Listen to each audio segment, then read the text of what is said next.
Hey, sister. Hey, sister. Welcome, viewers, listeners, our audience. This is episode 47 of the Sunflower Society podcast. It's kind of hard to believe. But yeah, we're kicking off. It got really chilly in the Midwest.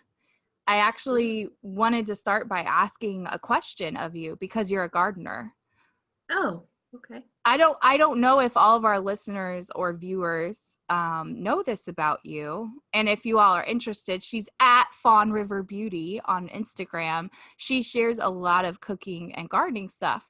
But I decided yesterday to bring my deck plants, my outdoor plants, into my apartment. Mm-hmm. Is that smart? Why or why not? Like, was the timing right? I felt validated this morning because I think it definitely got down to like 35 or 30 degrees last night. Yeah. And the funny part was I didn't even check the weather. I just went with my intuition. And for some reason I was like, ooh, I should bring these plants inside. And I did it yesterday. No, that's good. I mean, depending on what they are, though, like, do you have herbs and stuff out there, or what? What do you One have? is lemon balm. Okay. One is just a hosta, which I'm kind of interested to see. It got pretty big, but then it was already like crumply. Like, you know how they get That one, tall? yeah, that one I would just leave out because Okay. it will overwinter and then it will bloom again in the spring. Lemongrass I would bring in. It was lemon balm. Oh, same. I mean, if it's like an It's the herb, I same. would bring it in for Okay. sure. Yeah.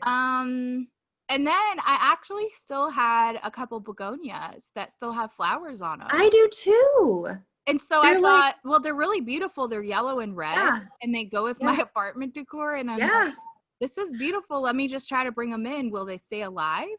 They're usually, I think begonias are usually annuals. I've never had, I mean, I don't think they come back, but mine are still very beautiful too.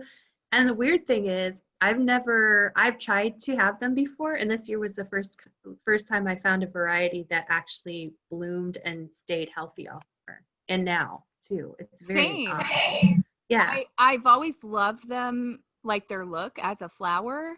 They're one of my favorites. But before, Did you get them? Sorry. No, go ahead. What? Did you get them when you were here at the Amish greenhouse? No. Oh. I bought them out here. Because okay. we didn't end up going in because it was that's right. Yeah. No, this is the first year when I've had them at any other. I feel like I used to get them whenever I had an outdoor space before, but they wouldn't last very long, even in summer. Like they would last like a month. I think they're really good in the shade, like full shade, which is where mine have been all summer. Well, they're in the shade in my apartment, I suppose now. I guess we'll see what happens. I should bring mine in too, actually. That's a good idea. Yeah, so they'll be nice and they'll be toastier in my apartment than they would be in your house. Yeah, I'll be a little drafty. They'll love it. The begonias will. Yeah. I'll put socks and a heated blanket on mine. Oh, underneath, like to warm them, like a heating pad. Actually, you could they have plant heating pads. Well, I feel like I should get a plant. Like, I'll show you when you come out here tomorrow. Woo! Kara's coming to see me tomorrow with our mom. So I'll show you where I have them, and you can weigh in then. I did buy some other succulents yesterday because I have an area that I wanted to put the plants. I had a vision for the area, and I'm like, I need to round this out with some more succulents. And disclaimer, I always have these ones behind me inside. This is my little prayer meditation area. So if you're viewing this, FYI, this is not a marijuana plant. I'm just giving a disclaimer. I know many of you would not have a problem if it was, but it's actually a money tree that's flourishing. But then the other one is a ginseng plant beside it. So I've always had those inside. But then I have this whole other area. Anyways, okay, I'm probably boring people at this point with my plants dilemma, but I thought it might be a relevant question for a lot of people right now. And I've just never done that before. Like historically, when I've had outdoor spaces at my apartments, I've just let all the potted plants, I've just left them out there. And clearly Maybe we should just talk about really boring stuff this episode and call it the boring episode. Because I'm serious. People are like so overstimulated right now that I feel like it would be very beautiful to just listen to an hour of two sisters talking about plants. Well, I think it's fascinating. Talk about plants for an hour, but did you know that about me? The only other like professions I considered were journalism or horticulture. I didn't know. You had posted something about it the other day, but I didn't know that. When we had an 8th grade career fair, I was like one of the only students who chose to go to the horticulture one. Wow. And that's also why I did landscaping all those years. It was great money to pay my way through college. I love being out in nature, but I also have always loved plants. So I've never had a bunch of land like you to grow a bunch, but I've always had plants in my house, in all my apartments, no matter how small, no matter where I lived. No, I didn't know that. I have a friend who names her plants. Aw. I don't name mine. But it also does at least give me some joy of having, I think it's important to have living things in your household besides yourself. And I don't have a pet right now. So I think for me, it's enough to have the plants to take care of. I like taking care of them. And did you buy a sprout grower yet? No. Yours, I live in a pretty small space and yours always smells even in your huge house. That was my main deterrent. Like, it smells like when I want it. Just very natural. That's for sure. Herbaceous. Sprouty. I have to give. Do you have coffee this morning? Our thing is like the little Greca on the little things I always post. I love. You already had it. I already had it. We're in different time zones, viewers and listeners. In case you didn't know, we're actually in different time zones. We both live in the Midwest, but we are actually in different time zones. So it's my coffee's wearing off already. Do you want to get another cup? No, because I want to take a nap because I really need a nap today. Oh, okay. Well, I'm showing my mug. I don't want to say myself artificially awake. It's like a Tiffany, it's almost like a Tiffany blue green cup, and in gold it says "We rise by lifting others." So I have to give a shout out to one of my girlfriends. She gave this to me as a gift. Hey, Jocelyn. Thank you. So she knows me very well. This is perfect. Where did she get it? That's really pretty. It is really pretty. I think she got it at Nordstrom, actually. She lives in the city in Chicago, but her address is, no, I'm just kidding. I'm gonna tell her we shouted her out. But no, she also then inside of it had this cute little thing. Like, I'm big on gifts as far as giving. Mm-hmm. So and it was getting. Well, I am when the person really knows me. Yeah.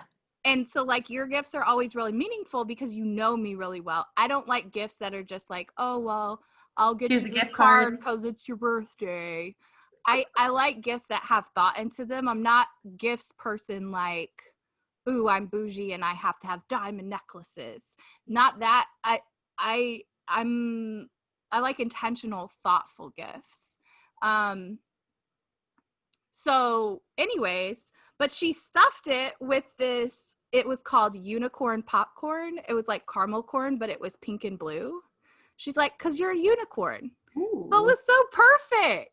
Aww, I like gifts that, people actually know what you like, and you're always really good about that too. So I have a hard time accepting gifts. I wonder if anybody else has a hard time accepting gifts. Why? Why do you have a hard time? It just makes me feel guilty. like you don't deserve it, guilty, or no, like I was not being thoughtful of them. So you immediately feel like just because somebody gives you a gift, you should be giving them a gift back? No, I feel guilty because they were thinking of me more than I was thinking of them. And Oh, then I'm like, well, you're giving me something now, and I wasn't even thinking of you all that much. That's why. you don't have to tell them that. I know, but I'm just being honest about how I feel when I receive a random gift. It's different at like Christmas. You like to give random gifts? Because guess what? I love to give random gifts. So you should never feel bad about it, because people who like to give random gifts because they just happen to think about you, we love doing that. I like writing people random notes or text messages randomly in the middle of the day if I'm thinking of them or praying for them or whatever. I'll do stuff like that. There you go. Like actually like buying stuff, no. Maybe like, I guess, food once in a while. Like if I make something, like I'll make something or casserole or something to give somebody. You always invite people into your home. You have invite people to share food with often. Yeah. Everybody has their things they like to do for others, so yeah. I just got I got Thaddeus a random gift recently. I got him a Sherpa and velvet comforter. Oh yeah, you told me. It's not real velvet. You know what I mean. It's like these. Here, I'll show. If you're watching. No, I know what you mean. Where's one of my blankets that I surround myself with, the plush. Uh-huh. Yeah. What you're responding that way because you think that we keep our homes way too hot. And you think it's ridiculous that he would be covering himself up with a Sherpa comforter. I know that's what you were thinking. Because I know how hot I get when I sleep. Like at a certain point, like when I get in bed, it would be really comfortable, but I would just wake up sweating profusely. But do you sleep in are you a person who sleeps in like long sleeve pants, pajamas, like in the winter, like pajama sets? No, very rarely. If I'm sick, I do, if I can't get warm, but it's either like a pair of pajama shorts and like a tank top. I don't ever sleep in like a t-shirt because I just feel like restricted. So it's got to be tank top or a bra or something like that. Or just underwear. Or commando sometimes. Depends on my mood or whatever. Did you get the same necklace as me? Which one? That necklace. What is that? I don't know if I've seen that. This was a gift from my sister-in-law, Amy. Shout out Amy Carbo. Hey, Amy. In LA. What's your address? I'm just kidding. She got this for me as a gift. One year we watched their kids while they went on a vacation, and so she got this for me as a thank you gift. There's a gift in action, see? Yeah. And then this one, I think Mom gave this to me because she got it. It's a Coach. Mom gives you Coach charms? Well, I was around when she was thinking about it, so she just asked if I wanted it. If you want it, you can have it. It is gold and diamondy. You know what? But she got it as a gift from, I think, Dad's boss or something, and it's not her style. So she was kind enough to. It's cute. Yeah. It's cute the way you put those two together. Yeah, I like the little Coach thing. It looks like a little horseshoe. Earrings I have on my massive hoops today, just because I only put on my eyebrows and lip today. so I feel the need to then have some adornment. These were also a gift. And your daughter told me one time, oh, those could be a bracelet too. But actually they would probably they were a bracelet. These were a gift from actually they came from my dear friend Isha, who now lives overseas, but her mother used to have a boutique store that sold a bunch of jewelry. And so when they closed, she had a bunch of different items. So these were a pair of Wow. the earrings. She gave me a lot of different jewelry, actually. They look really heavy. Like they're making my ears feel stretchy right now. They're actually not heavy. They have that appearance, but they're really not. They look thick, but they're As not. your ear hole pulls down to Look, I am not 75. Okay, I will cross that bridge when I get to it, and then we will determine what earrings are appropriate. It's not about appropriate. I'm thinking how heavy like it must feel. I know it is. It does have to do with appropriate because your earlobes stretch. Yeah. They lose. What happens? What happens when you get them too stretchy? Do they have to stitch them up and start over? You'd probably have to ask somebody who has like the expanders that question or whatever they're called. Or Yeah. the things Do that people? I haven't seen anybody with those for quite a while. Actually, I have one friend I think that has those, but small ones. I didn't quite understand. I've never quite understood the purpose, I guess, or the attraction to stretching out your ears. I don't know. I think actually it might be a cultural thing somewhere. I don't know where. Oh, But I'm not I don't know. I'm not saying this to be funny or anything, but legitimately, actually, most of the people who I've ever encountered that have those are white males. I know. No, the person I know is a girl. Okay. It looks really cute on her actually, but I'm gonna look up it. I feel like it was a certain Gen X generation of Like punk what do you call anarchy. 'em? Punk, not anarchist, like I just punk think of slash. Portlandia. I think of the character that Fred Armisen does on Portlandia. Yes, that's exactly that character. But he is though. like an punk. anarchist. Well, in that show, yeah. Hold on, I'm gonna look it up. Um, let's ask Google the right question. Are What are they called? Are they called expanders?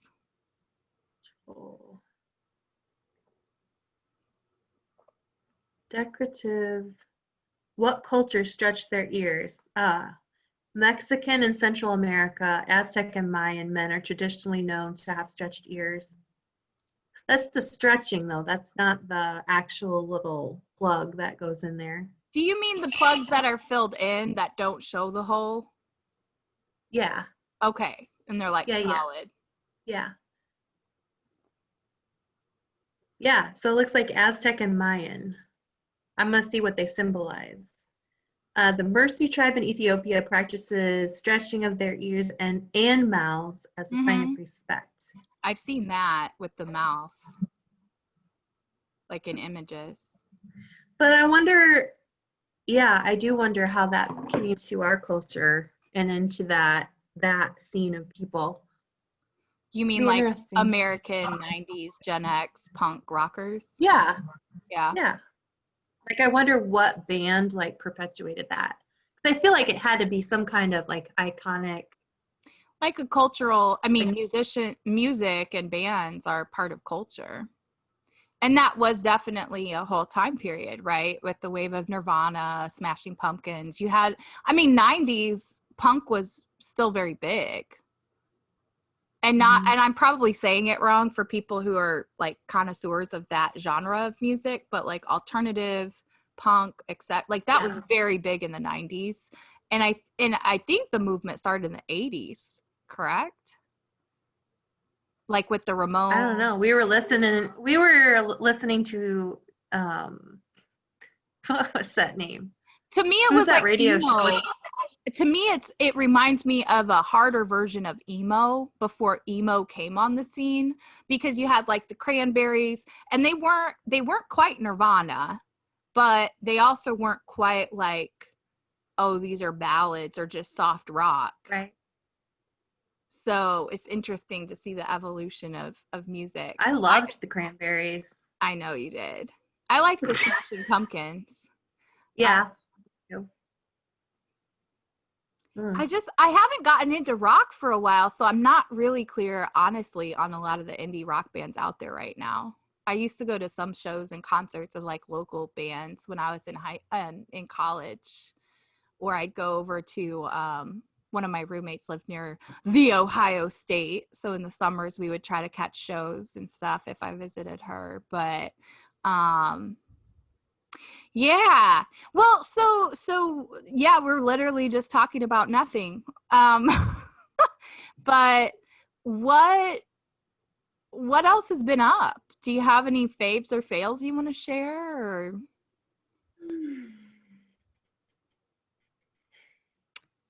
Well,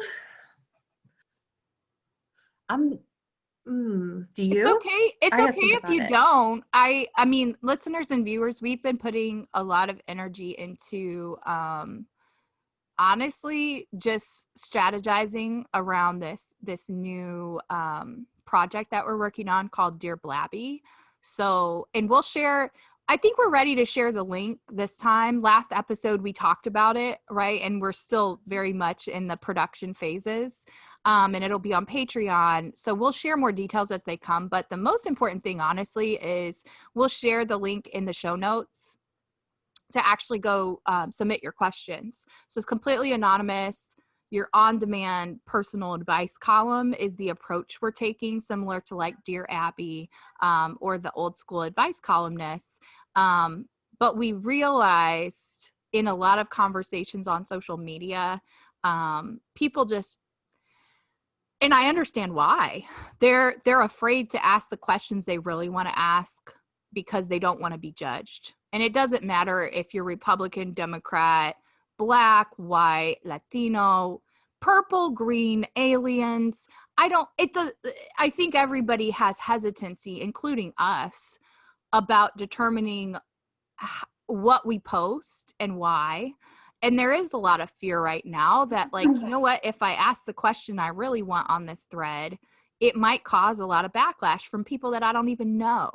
So why not have a private space that I can actually ask a question? And so anyways, we'll share the link, and then make sure you're following us on social media, whether that's Facebook or Instagram. Those are our two biggies that we utilize for Spiritually Strategic Co. in our work together. Kara, like I referenced earlier, she's at Fawn River Beauty on Instagram, and I'm at Spiritually Strategic. But we will share the link where you can actually just submit your question. Right now, that's our only ask. Like, start submitting questions, because that's what we want to be responsive to in the different episodes that we will be recording. And we're taking it seriously. I mean, to me, I want it to be fun, but also people can ask really dark, like their darkest secrets, and kind of like an Oprah meets Dear Abby meets Sex in the City type vibe. And then we'll respond. And listeners, viewers, if you haven't tuned in before, this is your first time, welcome. But we could share a little bit about our background, because I think that that's helpful to know, even if you just listen to our podcast. Kara, do you want to share a little bit about your professional background, just so people realize, like, who are these sisters and why are they qualified to give advice? You know, and we're not saying I'm that only qualified. we're Oprah, but but Oprah started as Oprah too, so absolutely, she's still Oprah at the end of the day. Yeah. Sorry, Oprah, but I'm pretty confident that your shit stinks too. I think she would say the same thing. I have full confidence she would say the same thing.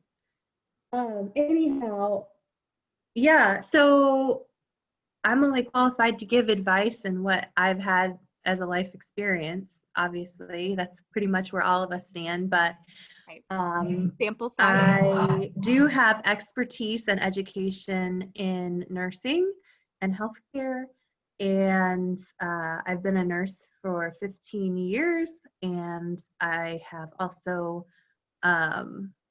now in the last 5 years, or 4 to 5 years, I have taken on a role as a professional development and education coordinator for a healthcare system in Indiana.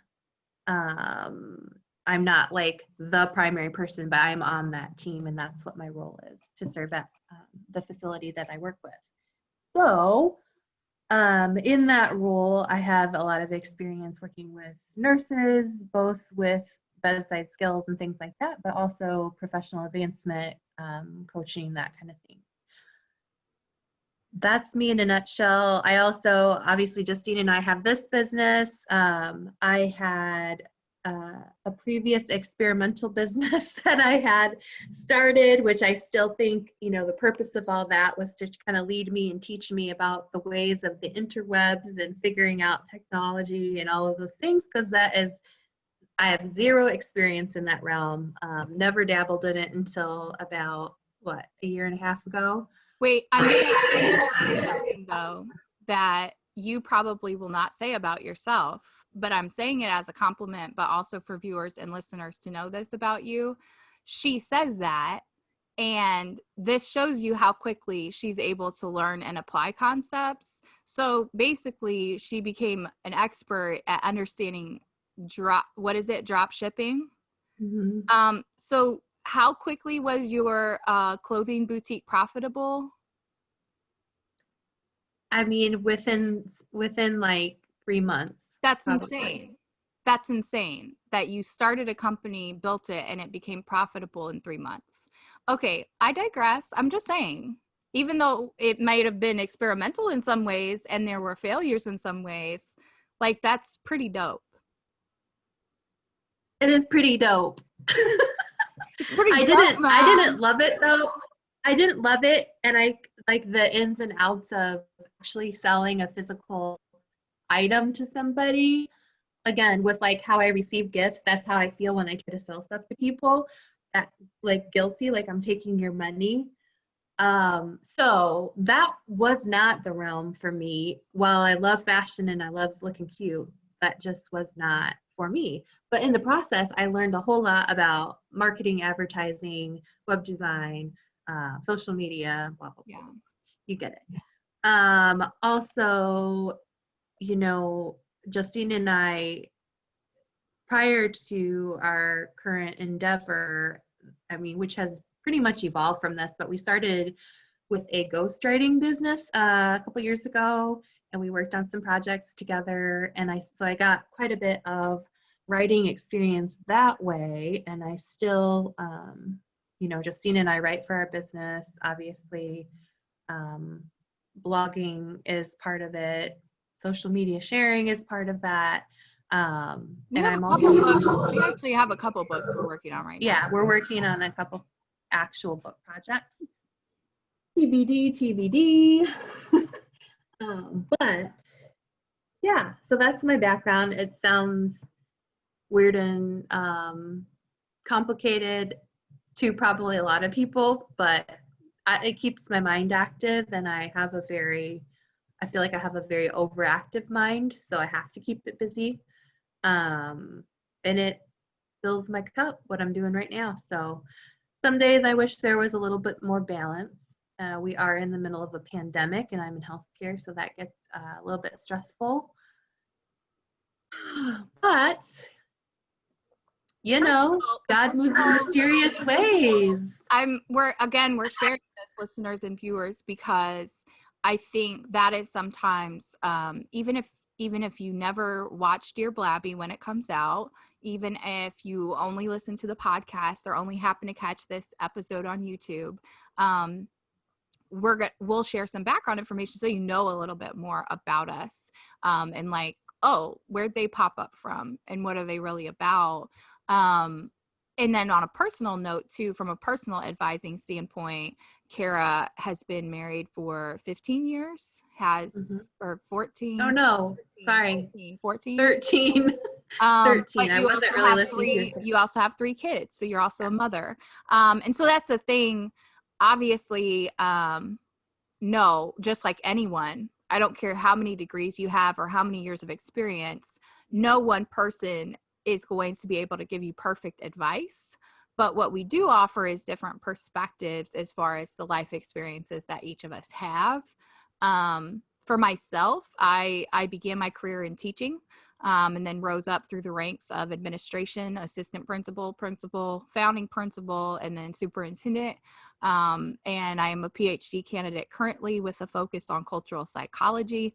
I don't know. I was trained before I became a principal in Chicago public schools. I was trained through a leadership program that began at Harvard. And then I also I'm almost done with my PCM certification, which is built upon a communication model and also a therapy model. So there's a lot of the knowledge and research and nerdiness is definitely me too. But I will say, Kara and I both, even ever since we were in our 20s, and actually we did this we've done a lot of stuff together if I think about it, but we also started doing stuff in multi-level marketing a long time ago, not so much anymore, but that was also something that we were always interested in because we loved Mary Kay, we loved skin products, like that was our first endeavor together a long time ago, years ago. I think maybe when I was only in my second year of teaching, and you would have still been newer in your nursing career too, but we've always been kind of dabbling in things. And just because we like it, we like to learn new things and we like to challenge ourselves. So that's a little bit more about my career. I have a long time partner that I love very dearly, and he is amazing. Previously, and if you listen to other episodes, you know this about me, but previously I can speak to calling off a wedding 3 days before it. So there's that. No children yet, plenty of plants, as you heard at the beginning. But you can speak a lot to your single life. I mean, I think that resonates with so many people. That's very true too. Good point. Kara's mainly lived in rural settings. I've mainly lived in inner city settings in whatever schools I've served in. And so there's just that's why we talk that we're very different. We are very similar in a lot of ways, but we're very different perspectives in a lot of ways. We grew up, as third culture kids because our father is Puerto Rican and our mother has Amish and Mennonite background. So it's also navigating and knowing, I think for both of us, it's really not a surprise that and our brother's getting ready to go back through the police academy. That's one of his goals right now, and to really be impactful as a public servant, and in the right ways, and to fight for people's rights and advocate for them in the right ways. But that's not really surprising to me. But I think the other thing that we consider when we share things, we're very vulnerable and transparent because we know we don't have it all figured out. And anything that we're sharing on, like you'll see me sharing about soulful fasting right now. And that has to do with a book project that Kara and I are working on. But it also honestly just had to do with, this is my own junk that I'm working on. And we don't have a problem doing that. But there's also that piece of the clinical side of things where we've both been, since we were in our early 20s, in these high pressure trauma situations. And you have to have clarity on knowing how to communicate and how to respond to people very quickly. For me, it was a lot of little people and their parents, and then the teachers, right, that I was working alongside or eventually leading as a principal. But for Kara, then that's been in the emergency room, where it could have been a gang member literally dropping somebody off and running out the door.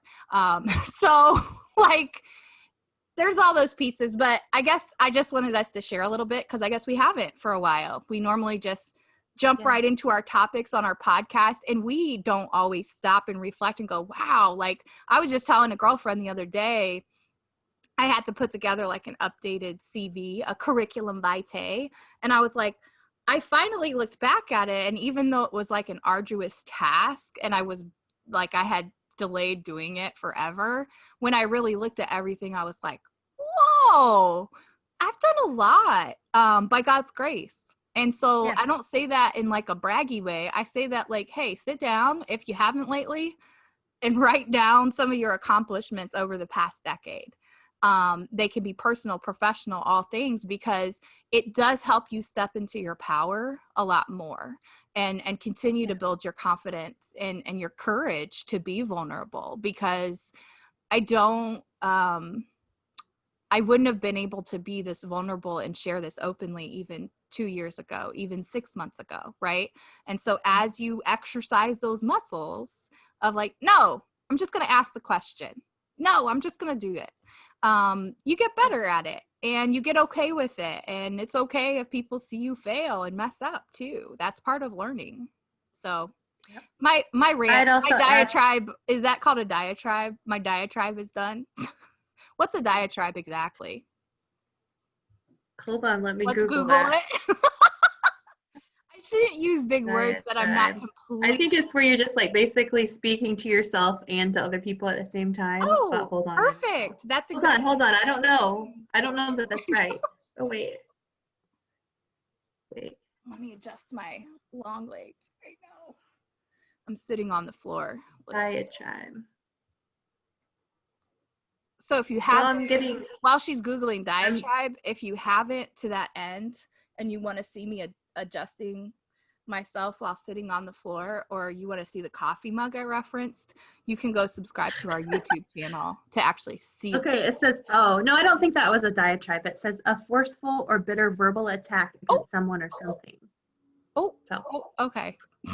I was just going to add to that, that, you know, one of the main reasons, and I think this is probably true for both of us, but you know, nobody likes to go around like saying like, yeah, I'm so wise, I'm so knowledgeable about my area of expertise. Like that just feels gross. But at the same time, we would be remiss if we didn't share our experiences and things that we think other people might find helpful, because we've been constantly surprised as we're like establishing our messaging and our mission and all that stuff for our business, like how varied and different people's needs and viewpoints and perspectives are, and like some of the things that we can add to the conversation that might just boost them a little bit in the right direction, even if it's just a small little, you know, thing that pops out to them. You know, we've had a lot of people reaching out, some of the things that we said that we didn't even remember we said, or said in passing or whatever, that were very, very meaningful to them in that moment. And we really believe that God uses everybody as instruments of his message if we're open to it. And that's part of that, just being available to be instruments, I guess, in the ways that we're blessed. And which is why we have this podcast. We want to encourage people to use their gifts and talents for the good of the world and those around them.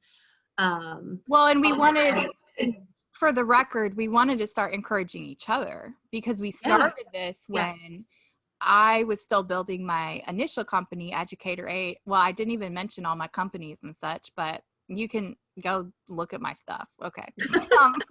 But that, yeah, I mean, that's kind of why we started this, because we realized we would be calling each other every week to have these long conversations and process. And we're like, surely there's other people who are starting businesses or becoming entrepreneurs that, and not just entrepreneurs, but period, a lot of the things we were running into, like imposter syndrome and other things, that applies to you no matter if you're an entrepreneur or not. So that's why we literally just were like, okay, let's just hit record. Yeah. And if we just are the only ones that listen to it, then whatever. We do So listen, be it. usually. Yeah. Usually. We always We got to make sure every. Now we used to always like listen before we would publish, but now sometimes we're just like, yeah, let's just publish it. It was good. I think So it's fine. that's also a testament to, if you want to try something new, whether it's a podcast, maybe you want to have a blog or whatever you're just thinking about trying. I do find a lot of people are getting a lot more into their creativity now, because they're realizing like, oh, I have all this extra time at home and I'm not running like I used to. What am I doing to feed my passions and my soul? How am I really tapping into those things I love? Even if maybe you're not in an ideal job that you love right now, I think people really are searching for ways to nourish their gifts and talents. And hopefully you're number one, you know, searching for ways to nourish your spirit, because that enhances your ability to be in tune and aligned with what you are feeling led to do by God. So if you're not nourishing your spirit and your soul, number one, I think that's the most important starting place. The other thing, we are going to start charging for our work here soon with our new series that's coming out. And that's the Dear first time Blabby. yes. So that's the first time we've really put a price tag. I mean, we have a couple of courses out there at low prices as well, but this is the first thing we're really going to like push as our work. And for me, that is something that I've struggled to like know when the timing is to attach a price tag to our expertise. And for me, this is all come together to mean like I have a great array of different knowledge and wisdom, as is Justine. We come at it from different perspectives. So but also the price tag that we charge our clients or our employers pay us, me, because I work for an employer, she's self-sufficient at this point, but the prices that we get from that are much, much steeper pay grade than what we want to offer it to everybody for, because we do think it's super valuable information. So what our offerings are typically going to be in contrast to our, private clients and per diems and things like that, it's going to be like very, very affordable for anybody to The same as about a cup of coffee. So if you go to Dunkin' or Starbucks, even if you get a basic latte, okay? We're talking basic, like a cup. Basic, you're coffee running and milk. at least $4, okay? So if that's the case, right, and you want to hear advising, and that when we say that, we're sharing our credentials because it could be that you have a burning question about your business idea. It could be that you have a burning question about separating from your partner or spouse. It could be that you have a burning question about something really weird, or you think it's really weird, but the reality is somebody else might have that. So that's why right now, all that we ask is go submit your questions. There's nothing, like, literally it's anonymous. You don't put your email anywhere. Like, there's no pressure. I don't care if you're just jacking around. Go submit something. And Please don't send us gross pictures. Well, you can't attach pictures anyways, I don't think. No, I don't think but like, just think it through. Literally anything you want to know and you're like, oh, I so want to ask people this about Republicans, or I so want to ask people this about Democrats, but you don't feel safe. Or maybe you have a question about sex, or one of your children who's acting a certain way or whatever, but you don't really know where else to go, right? And that's what this is about. So it can be funny. It can be, you're going to start to see some of our promo stuff come out. It can be funny. It can be serious. It can be whatever you need. I think in the strategic lens part of that, because we have had these different experiences where we've had some successes, but we've also had some failures. I've dissolved a company. And then I also currently have 3 companies. One is educational consulting, Educator Aid. You can go follow that on Instagram too to support. And then Kara and I have Spiritually Strategic Co. together. And then I also have a real estate investing company with a small portfolio. That's mainly for my retirement purposes. Another story for another day. But that's the other thing, is as far as like, that's why our company is named what it is. We are driven by the spiritual and by God's calling and gifting, and following that guidance without apology. And then built on the strategic as well. It's kind of that faith without works is dead type thing, because I can have all of the spiritual connection and journaling and prayer and devotional studies with God, and then sit on my tail and do nothing with it, and not take it upon myself to seek out the learning I need to be strategic, and then sit there scratching my head like, well, why did this business fail? Why did this blog fail? But I could also be the other far side and go, well, I'm going to become an expert at drop shipping or using Kajabi online or WordPress web design. But then I don't have any type of soul connection to God or my intuition or the Holy Spirit. Like, then it's out of balance, right? So that's kind of the whole foundation of even how we named our company. So that's how we operate, y'all. That is how we operate, to the best of our abilities. Nothing is perfect. So, yeah. Well, do you want to touch? We just spent a while like actually talking through and introducing a little bit more background info, which I don't know, maybe a lot of our listeners, even if we know you personally, maybe you didn't know all those things about us. So hopefully Yeah, I don't think unless people follow us on social media that they would know any of that. So that's good. yeah. We are in a period of what's called Mercury retrograde. Is it a thing? Is it real? Is it not? I have friends in both camps. I have some friends who It's real. I mean, it's scientifically real. Now, whether people believe they can feel the effects of it or that it affects anything with our earth, that's a different story. I believe it because I also believe in gardening by the cycles of the moon and have seen the fruit of that literally. So do you like go out because it's a new moon today? It's a new moon today. That's what one of my apps told me this morning. Do you like go out and do dances around your garden in the full moon? No, but And then no. have a broom, and then we see you like flying at night going Across the river? Spinach, No. grow, spinach, grow. Yeah, it's something like that. Is that how you get such a vibrant, flourishing garden? Yeah. Yeah.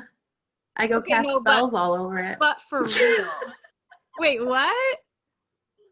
I'm joking. I said I cast spells all over it, Oh, but I don't. but that's today. Yeah, one of my apps told me today is the new moon. And then it shared a quote by Paul Brandt. Don't tell me the sky is the limit when there are footprints on the moon.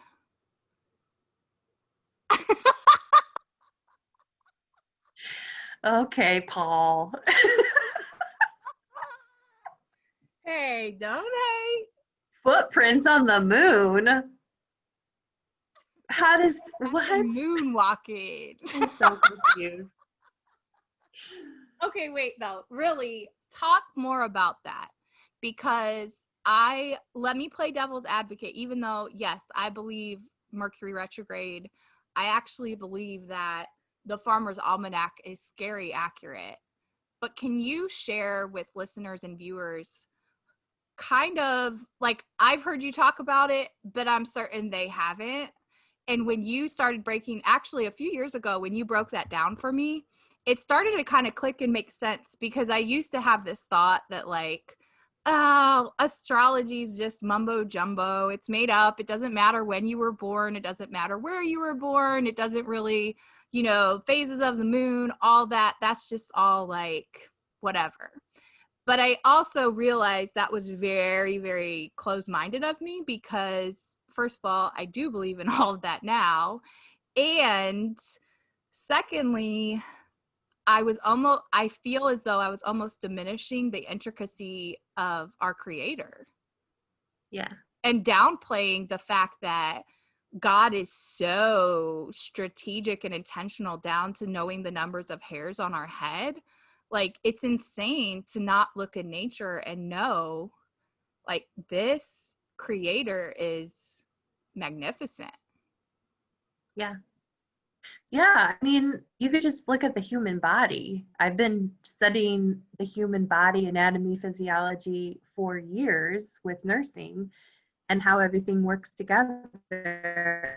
And you see that come out, unfortunately, a lot of times in nursing, in sickness and illness, disease.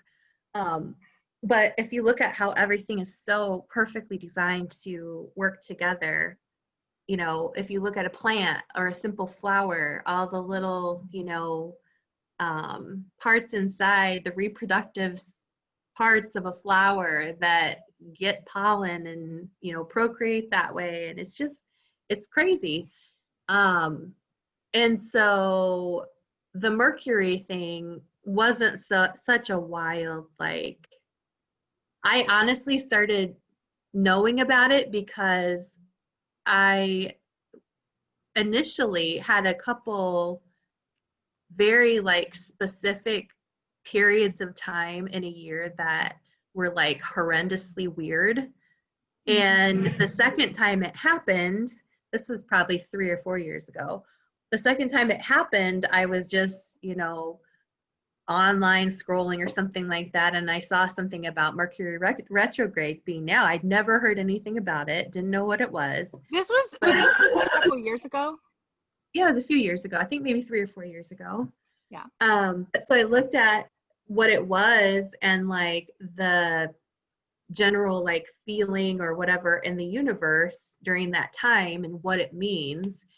And then I was like, I wonder if when this happened a few months ago, like if possibly, because it seemed like it was just a weird time in my life as it was at this point, 6 months earlier. So I looked, and sure enough, like it was certainly during that time period that I'd had just just strange experiences. And I think Justine and I were talking the other day, and it's like, it's a thing where Mercury appears to be rotating in the opposite direction that it usually is from Earth. Correct. And so it affects different gravitational pulls and things like that. And they, like, I don't know, there have been studies done about like technology fails and just strange things happening in general. But we talked about it as being for us a period of time of, Justine said it best, like a roller coaster, extreme highs and extreme lows. Right. And I then followed that up with, well, yeah, and a lot of the time it seems like both of those are happening at the same time. Like it's a very weird sensation. Like I know for me right now, like this week, there have been a couple things that have been really, really amazing, but also a couple things that have been really, really bad and heavy. And both of them are equally like fighting for, like it's just, yeah. You're saying it perfectly because we both, yeah, exactly. It's exactly what we talked about. And then the other thing, I'm actually looking at the old Farmer's Almanac website. So it's just almanac.com if you're interested in visiting it. But it lists the Mercury retrograde dates for 2020 and also what it means for you. So this period is from October 14th to November 3rd. Ha! I told you it was the 14th. Mine said the 13th, like in my calendar, my actual calendar. Your actual, well, at midnight, I suppose. It's gearing up for it on the 13th. Maybe, yeah. It just says, due to the way our planet's orbit interacts with the orbits of the other planets, they sometimes appear to be traveling backward through the night sky with respect to the zodiac. This is in fact an illusion, which we call apparent retrograde motion. 3 times a year, it appears as if Mercury is traveling backwards in the sky. We refer to these periods as times when Mercury is in retrograde motion, or simply Mercury retrograde.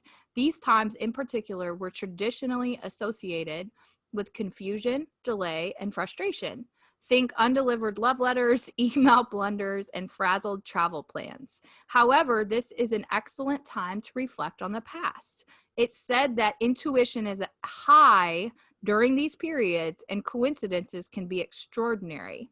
So, further validation of what Kara and I are saying, you can have some incredible breakthroughs, but there's this offset of kind of yin and yang. Where did the traditional, because Farmer's Almanac has been around for years.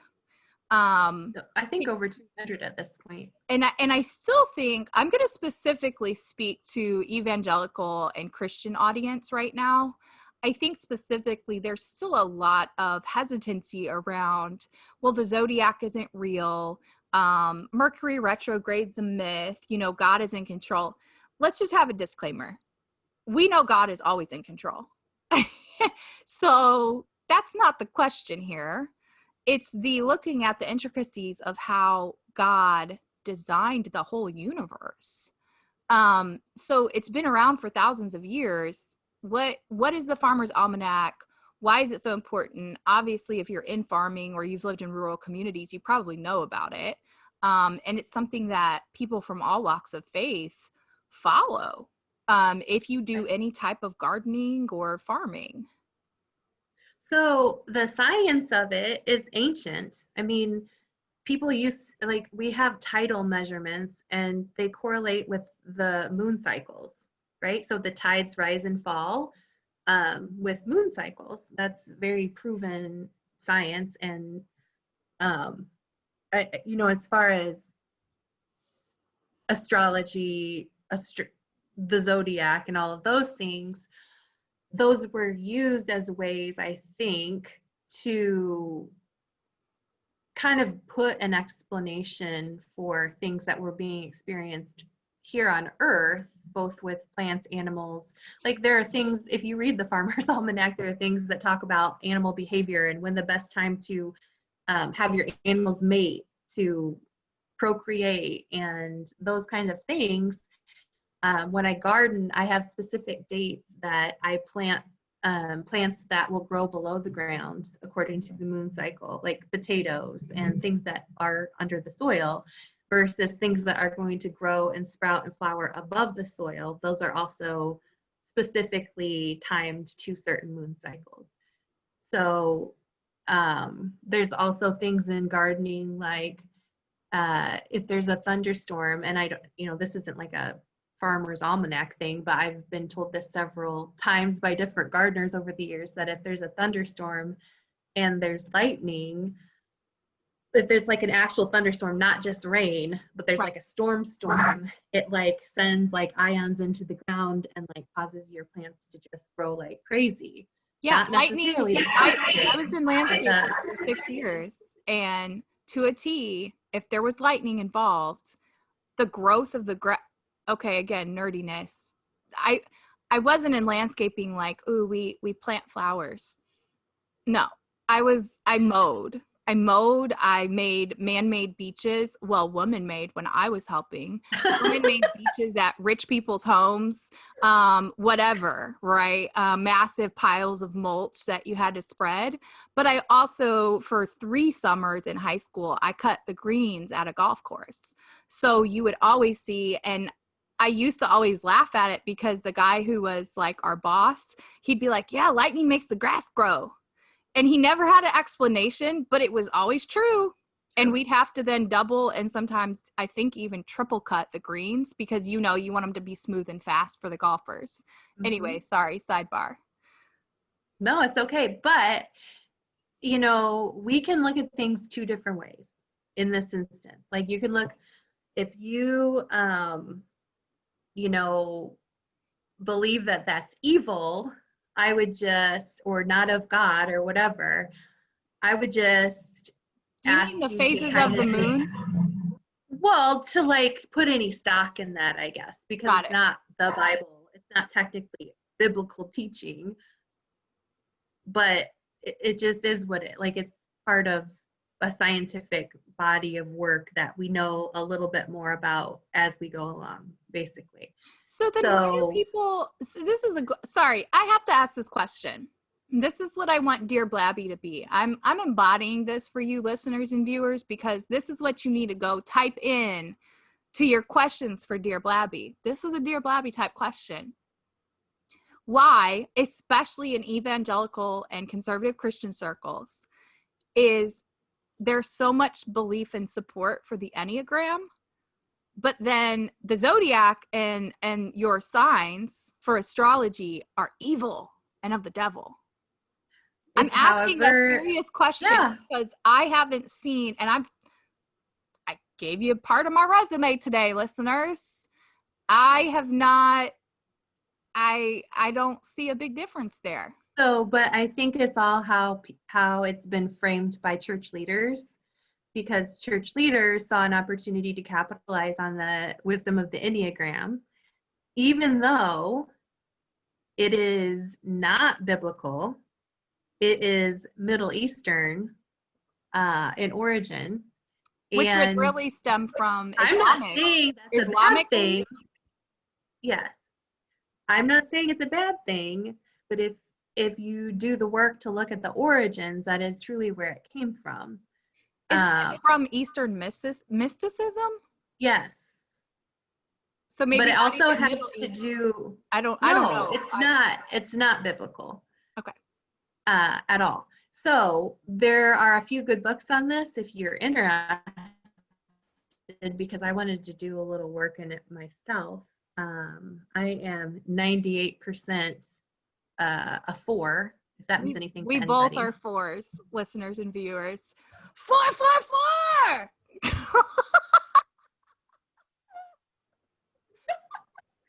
But, and here, we're not opposed to exploring new things, as you can see. But very valid and apt observation there, because it just really truly does it. That's our whole point about everything we talk about. Things are framed a certain way. You have to be the one to ask the question and sometimes get to the bottom of things that just are going to be left out, either intentionally, unintentionally. Like, it's really important, especially in cases of things that are in the spiritual realm, you have to do that work. And it doesn't matter if you have a favorite pastor or teacher or something like that that you really trust. That's amazing and wonderful. However, they're only giving you as much as they have been able to interpret, and you have no way of knowing other than faith, which would be faith in a man or a woman. No sample size of one. Right. You have no idea what lens they're looking through that particular day that they're speaking. You don't know if they're in the spirit when they're speaking, or if they're getting up and had a really rough morning at home and they just have to go preach because they have to go preach. Maybe their wife, maybe they're frustrated and their wife didn't give them any, you know? It could be for like months. I'm just joking. Sorry, I got something in my teeth all of a sudden. I don't even know how. I'm joking. I didn't even eat anything this morning. I'm joking because I think it's important to humanize pastors. It's important to humanize people. They need to humanize themselves, in honestly. a lot of roles, because they are not God either. And it's one thing for people to say, well, I know that. But if you're making decisions where you find yourself not asking critical questions because it's like, well, no, my pastor said it, so it must be true. If that's your line of thinking, then no, you are elevating them to superiority over you. Really? You're giving them superiority and authority over your life? And then I know the pushback will be, but Justine, they are different and they're spiritual teachers. Yeah, they're held to a higher standard, number one. And number two, to your point, how do you know that? You don't know their life context. You don't know their life experiences, but you're trusting what they say because you're finding it particularly compelling that Sunday. So that's also why it's important, like, there can be trusted teachers. Like I still receive my newsletter, my personal newsletter every week that's sent to every congregant who signs up for my original home church in Indianapolis from over a decade ago, because I know him personally and I know his wife personally, and I trust them as advisors. I don't agree with everything that he says, but that's not the purpose. And I branch out and push myself to be surrounded. I was telling one of my friends that's why one of my main business mentors, she's in the spiritual realm. I don't agree with everything she talks about. I don't agree with all of her practices. You know this. I did that to push myself. I just enrolled in her little course that she has going right now because it pushes me. A lot of the things I look at, and she would have no issue with me saying this either, but a lot of the things I look at, I go, what's that? But people probably do the same thing with me or you. And that's okay. I think people, back to your original question, which is like, how can people that are in the church sometimes be okay with the Enneagram and sometimes not be okay with looking at the Zodiac or astrology or whatever?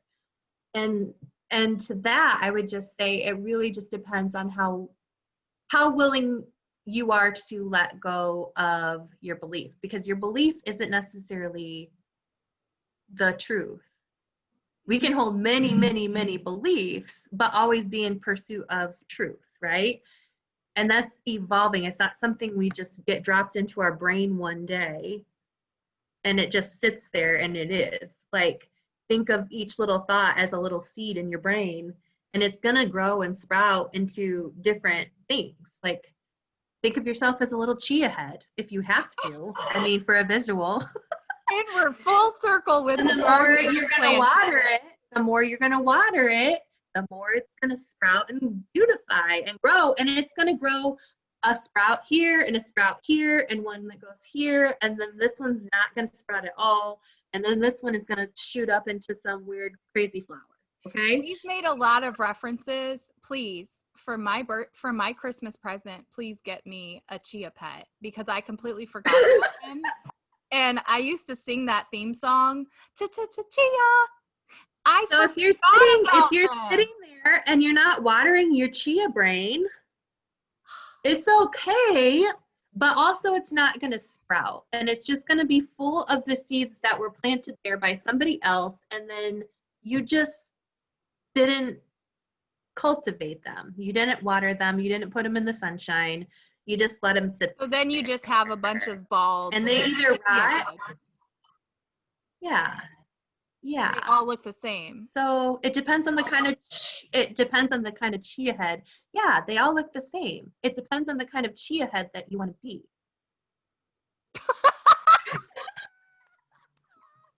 That's actually a really profound visual, though. That's a very good visual for it. Chia. And so instead of calling people big head, we should call people chia head. Yeah, they're a chia head. I'll call people big head, but somebody used to call me that all the time. Actually, somebody called you a chia head? No, a big head. There was somebody that used to sit behind me in a class and call me big head. Oh, they probably just liked you. I'm sure. So the thing is, though, that's actually really, really profound, but I like it because the thing is, it's not a defined ending point. So even if you would call somebody a chia head and they're still bald and they look like all of the ones that start in the box with no watering, with no nurturing, there is still the openness and opportunity that they could sprout in their own time and with their own. Seeds last a really long time.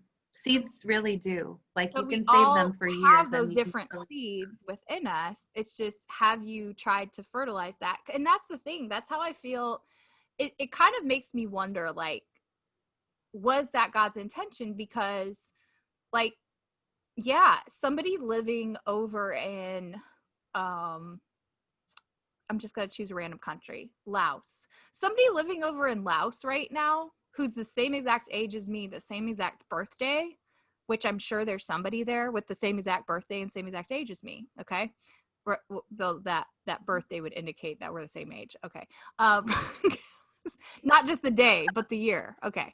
Got it. They, like, their chia, their brain, has been watered totally different than mine. Yeah.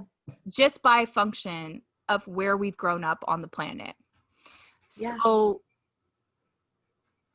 who am I to say that if they, but they're going to be watered differently if they would come to the US or if I would go there. Yeah. We're going to be watered differently if we would take a trip together to Russia. They're going to be watered differently if we would even get on a Zoom call together, because we're going to learn things we didn't know. So I think the question goes back to, if you don't desire that and you're like, well, I'll give an example, because I've literally heard teachers say this. Well, how am I supposed to understand the plight of people of color, whether they're Latino or African American or whatever? Like, we just don't have that many people of color in the town I live in. I literally hear teachers say that. And they're not wrong for saying that, especially if it's just the reality of your demographics. But if you really want to know something or understand it, you seek out, at bare minimum, you seek out the knowledge. You go, but also author who are Latino or African American, like you want to learn, and then you go, yeah, I'm going to go drive the 45 minutes it takes to go to the next town, because the population is quite different. There's very few remote areas that within an hour or two of driving, you couldn't get to a more diverse area. Let's be real.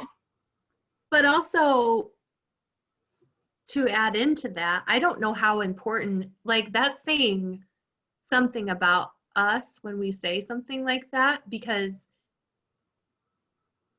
why, like, it's not really my job to like understand everybody. It's Right. not, it's not.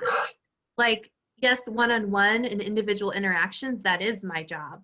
But also, it's not my job as a human to be able to process and understand every single, like, everybody's culture or Right. everybody's diverse background or whatever. Personality. So me saying that, but the most important thing though is what people are missing the boat on big time right now is just listen to what people are saying and believe them. Like, that's my job. If somebody's saying something to me, to listen and accept and understand that what they're saying is not made up. They're not trying to paint themselves a certain way. Like, my job is not to understand where they're coming from or even try to walk in their shoes, because that's impossible.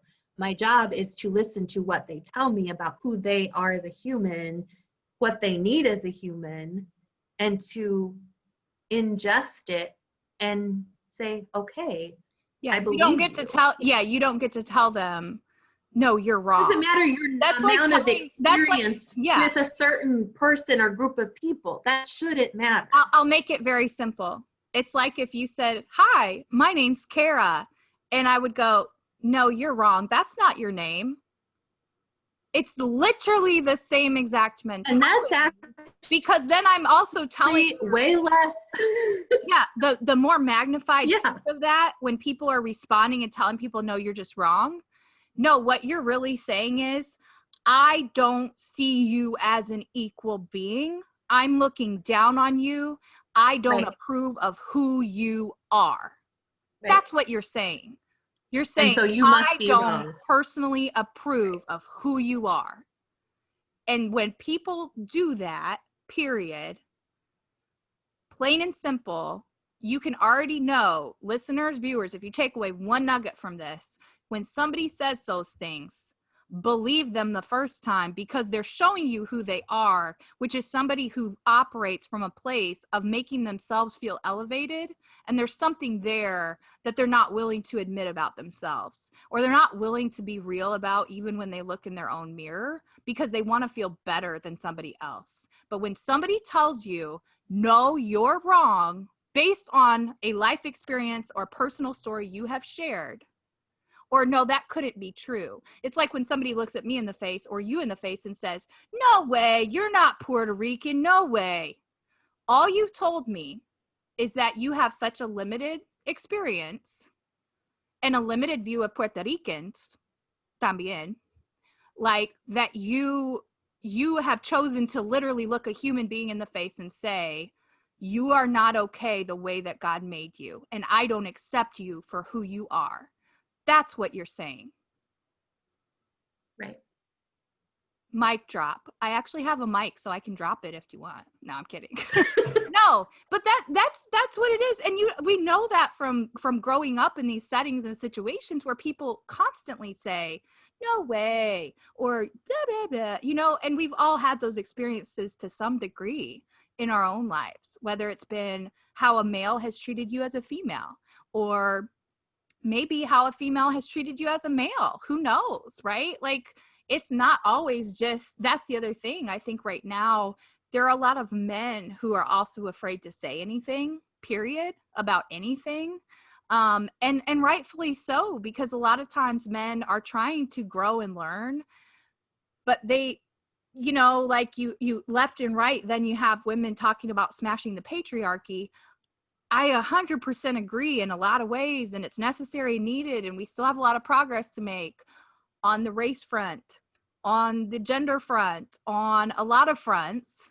However, we also don't get to diminish and discount and say, well, just because you're a white male, or just because you're a black male, or just because XYZ, whatever we're happening to talk about, let's also operate from a place where we're not telling somebody, no, you don't get to be who you are. Unfortunately, where that becomes troublesome for you and I as well is if you see somebody who has beliefs that are built on hate, you can still, like Kara said, the best response, if you already know who that person is and they've made it clear how they believe, and maybe their beliefs are steeped in hate, and you don't agree, then you just say, thank you so much for sharing your perspective. That's all. That's all. You're probably not going to change your perspective. Yeah, it's not about changing their mind or their perspective,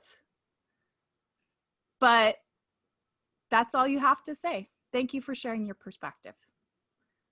Yeah, because you can't ever say to somebody like that isn't their perspective. That's just crazy. And I see a lot of people trying to do that, or saying, well, if you don't like what you see, just pass on by, or that shouldn't offend you, or if that does offend you, that's on you and not my problem.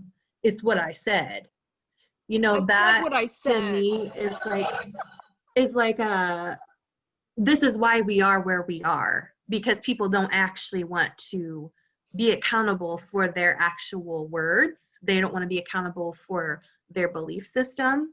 They don't want to be, that causes harm to other people potentially. Anything that somebody touts up and lifts up as a belief or a value or something they hold dear in their life, but it harms somebody else or harms them, right, needs to be dismantled and torn down. Okay.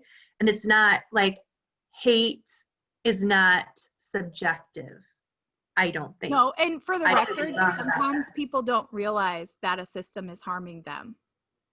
Even if you're upholding it, they still don't often realize that a system is because if you're benefiting from it also, correct, you can be benefiting from something and still be hurt by it, not at the same time necessarily. Correct. Anyway, all that to say, it does a whole lot for having an open dialogue and wanting people to ask questions. But back to what we were talking about a little bit, I think part of the reason the church does not appreciate or want or encourage questions, especially at this point in the game, is because it would change so much of the current dynamic of power and who holds power and who holds the money, that really, like, if we look back to the root of a lot of things that are going on, it comes back to power and money.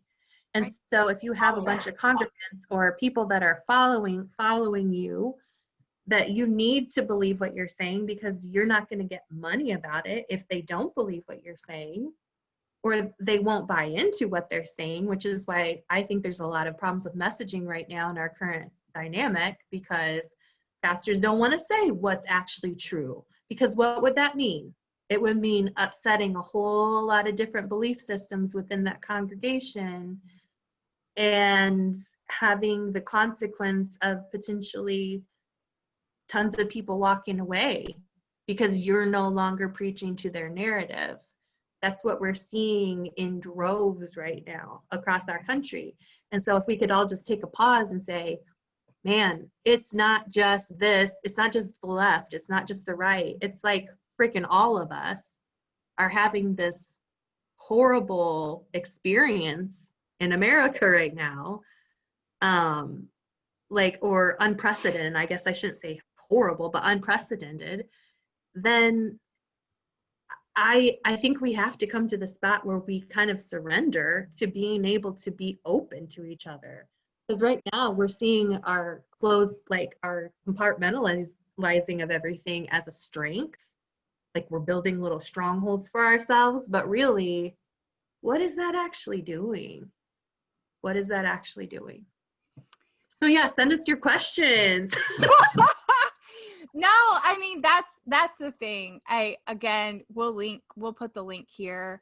And we'll go back and record a little, beginning of the episode promo, so you guys know where to submit your questions. But that's the thing. We have to start talking. And I know Kara and I's goal with that too is also just to bridge those gaps for people, because we don't see a lot of people who are choosing to bridge those gaps. They're choosing to further go into, nope, this is my little niche, and these are my tribe and my people, and I'm going to focus here. And that could be influencers, it could be politicians, it could be racial groups, ethnic groups, etc. But yeah, you have to find ways. And I honestly think our passion does come from, we've worked in professions where part of our role was truly helping to solve problems and help people remain calm and come together. But then we also had a household that was very much, you're balancing two different cultures. So when you're in that world and you realize the gift that was, thanks mom and dad, the gift is that you can see two totally different worlds and you can find ways to bring people together. And that's the thing. It's not about agreement. We've said that before. We'll keep saying it. It's not about agreeing on everything. It's about, how do you actually try to bring people together? Or are you just trying to say, no, it's only the way that I see the world and that's all that exists and I'm right? That isn't going to help anyone. And if you feel it's not going to help affronted, yourself or your family either at all. if you feel affronted when you put something out there into the universe, however that might be, a conversation you have, an email you wrote, a Facebook post you made, if you put something out there, fully intend to have your belief questioned or whatever statement you're making. Fully intend and prepare yourself for that, because that's part of the social responsibility of interaction with each other. You don't get to just say things, right? You don't get to just say things and then have zero accountability. Like, that's not how, if you were in a place of employment and you were just spouting your mouth off and somebody would call you out on it and you'd probably be fired for it. So you have to be prepared and be open. And like, I would hope people who are putting out statements or whatever are open to dialogue, because you're not going to be pulling anybody to your way of thinking, which shouldn't even be the goal. But really, that's what I think a lot of people think. You're not going to be winning any prizes at the end of the day for just saying something and then having zero rationale. Right. You're not able to answer basic questions about your belief other than to retort with some sort of dogma that you've been fed. It's not valuable. To retort with your own frustration, right? I mean, we know that happens. We know that I know we've done that, right? So that can happen as a reaction. But once you reflect a little bit, and like, even before that, if you're still in that place, then don't respond. We're speaking specifically social media or emails, when you're not having a conversation face to face. And we know that's a function in reality of our society right now, and how we function as a human population. That's just a function of it. So let's not also hang on to these idealized views, because the other piece of that is, a lot of people say, well, that's just social media. No, even before the pandemic, people weren't, our culture was always shifting. Our culture has always been shifting, and social media has played a catalyst role in that, in my opinion, with communication and the breakdown of human relationships, and the ability of humans to see one another holistically and not just one thing that person said that you happen to disagree with. They've gotten so far from that of react. I love it. I like it. I cry face. I mad face. I mean, it's literally just thumbs up, thumbs down. Oh yeah, I'll double tap that. Blah. Whatever. That's all that it is. Okay. It's because people aren't processing. Okay. So we will leave you with this. And again, then you can go submit all of your dark, dirty, secret questions to us from Dear Blabby, for Dear Blabby. But communication only occurs when the message that you intended to send is then also received by the person you intended it for. That's the only time communication actually occurs. And that is steeped in years and years and years and decades of research and science and therapy models. Dr. Taby Kaler, if you want to look him up, and his model, which Kara and I both operate using those techniques. So all that to say, communication only actually occurs when the message you intended to send is also received by the person you were intending it for. So a lot of that does get lost in translation when we're not thinking through. Kind of goes back to like, and I got to check in with one of my colleagues from a mastermind business group I'm a part of, and her and I were just voice memoing back and forth in our DMs the other day, and you know, it's just refreshing. Like, do something different. And I know not everybody likes that, but I use the voice memos because it makes a personalized difference. I don't care if people only ever text me back, but people who I text with a lot, whether it's in DMs or regular text messaging, whatever, I use the voice memos because I think something gets lost with some different things. And sometimes it's just a function of I don't want to type that much. But I think that's where a lot of stuff gets so lost in translation these days too. I think you're giving too much credit. What? You're so nice. To who? To who? To everybody. To everybody. To all I think humans. I think it's a responsibility, like a social responsibility issue and an accountability issue, because I can tell you what, I can read a book and process it. And I can also write Okay. and process at the same time. So it's a amount of energy we're willing to give, the level that we're willing to communicate at, whether it's social media, whether it's emailing. People wrote letters back and forth in the mail for years. But that's the point though, Kara. Like, how many people? It's the intentionality and the value that you put into it, I think. Realistically though, how many people Social responsibility. How many people regularly even read books at this point? I hope more than you're implying. Research would say no, not. But that's on us and that's on our culture. And like, if we want to fix it, we just have to do better. We have to operate. We have to operate in the way that our communication means something when we're putting words out, whatever method they are, whatever way that looks. But a person who's in some level of distress, even if it's just like first degree distress, another terminology, we'll get more into it at some point. But even if they're just at the doorway to distress, right? They're not even in first degree, okay? Then they shouldn't be on Facebook. Correct. And so that's the other thing, in my opinion, we are seeing people who, like, communication also occurs too, again, speaking back to the process therapy model, when I'm okay and you're okay. If one of us is not okay, communication isn't going to happen. And a lot of times that can be very hidden. Like, you might be smiling, but maybe you're just trying to survive. And maybe you're not going to tell me you're not in an okay place, but I could be, burping rainbows and you're not going to receive my communication. What? I'm serious.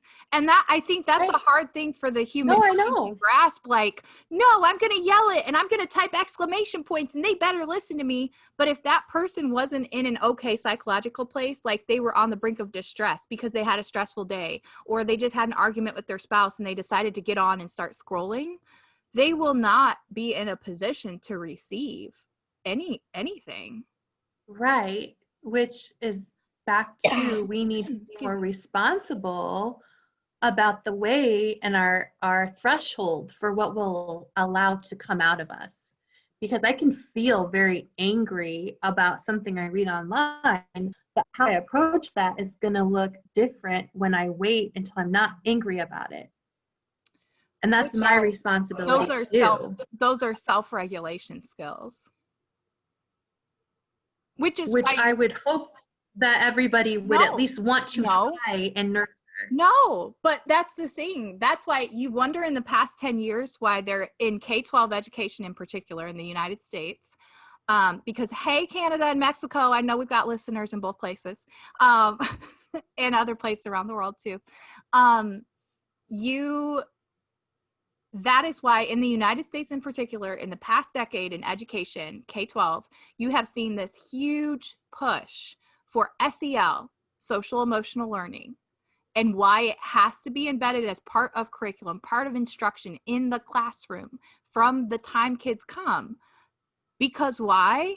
Because we have entire generations right now who literally, if you weren't taught in your home self-regulation skills or identifying your own emotions, you don't just wake up a 25 or 35-year-old and know those things. That's where it comes from. So that is why education has tried to have that push, because you do have a lot of adults who they weren't taught those things at home, and they damn sure weren't taught them in school. Right. Not explicitly. Well, here we are. I guess we have a lot of work to do. Oh, okay, well, it's been real, sister. This is us signing off. Again, in the show notes, we'll put the direct link to the Dear Blabby question submission portal. It's really not a portal, it's a webpage. Let's be real. I shouldn't say it's not a portal. On the back end, it is a portal that organizes all the questions for us. But it's encrypted. And then we can travel to the moon on it. No, right. Footsteps on the moon. No. But we would just love to hear all your questions, honestly. We can't promise that they will be part of a produced episode, but we are excited to launch. And right now, before we continue with production, we really just want to focus on getting a lot of people's questions and seeing what people want to know and what they want advice on. So yeah, well, that's it for episode 47 of the Sunflower Society podcast. We always drop our links to our website. We do have Kara published some new blog posts recently, so you'll want to check that out at spirituallystrategic.com. And that's it. Bye, sister. Bye, sister.